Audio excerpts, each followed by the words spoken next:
Hello guys! So for this video is maglalaba ako pero walang magbantay ng aking 1-year-old na anak. So ang dami kong labahin today, and ayan, yung anak ko is iiwan ko lang dito sa loob ng bahay. At saka binigyan ko lang siya ng kanyang pagkain. So awa ako sa kanya dahil para lang manok na binigyan pagkain tas iniwan. Pero safety naman siya dito sa loob. So, ayan. Iwan ko muna ang aking anak na kumakain. So, ito yung kinakain niya. Pwede naman to for kids. Flakes, chocolate flavor. Ayan siya dahil maglalaba po ako. So, ito ang kanyang area and safe naman siya po nito. And napalibutan siya ng mga carton at the same time bangko or cat tree para, meron siyang kahawakan pag gusto niyang tumayo. And then, wala kasi akong crib or kuna. Kaya sa kanyang edad na maglakad-lakad siya. Dapat meron sana. Walker lang ang meron ako. Kaya ayaw niya na sa walker. And then, nagsawa na siya. So, ang ginawa ko is naglagay ako ng mga karton sa paligid para dyan siya maghawak pag gusto siyang tumayo. And safety naman po siya kung sakaling mauntog siya. Dahil po iyan, foam po iyan. And then, yung mga karton natin is mabibigat yan for the protection and para na din sa kanyang safety.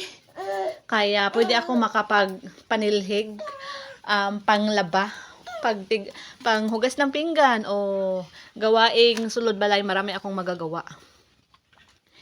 And then, so kagaya nito, tumayo siya. So, naghawak siya ng upuan. So, ayan. So, safe naman siya. Kahit saang side siya pwede humawak. Pwede siya makahawak. And marami akong magagawa na gawain sa bahay. So, kahit papaano, tinitingnan ko din siya ng every like 10 seconds kung ano nang ginagawa niya for the safety. So, dito lang ako sa drum kuha ng tubig para panglaba. Okay. And dito ako naglalaba.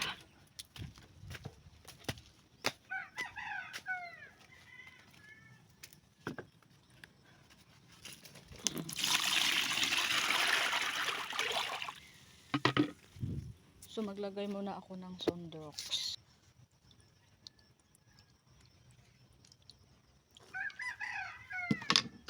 And ito yung aking powder.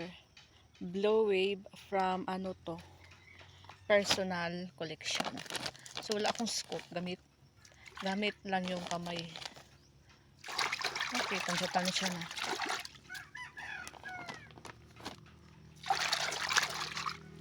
And mga damit. Mga lalabhan na damit.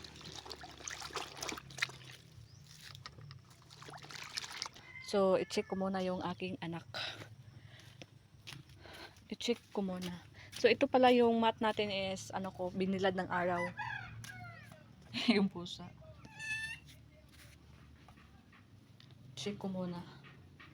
Ayan siya, kumakain lang. Kain ka lang dyan ha, kaya maglalaba ako ha.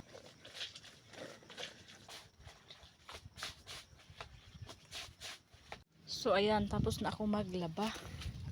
So, while maglaba ka, ito yung view. Okay, flex ko lang view while naglalaba ako. So, ayan, tapos na. Then, yung anak ko, tingnan ko muna sa loob.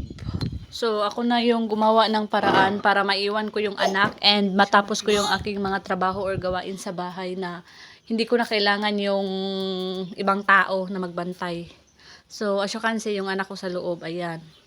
Okay lang siya and safety naman po siya. Itali mo ang mga phone. It na.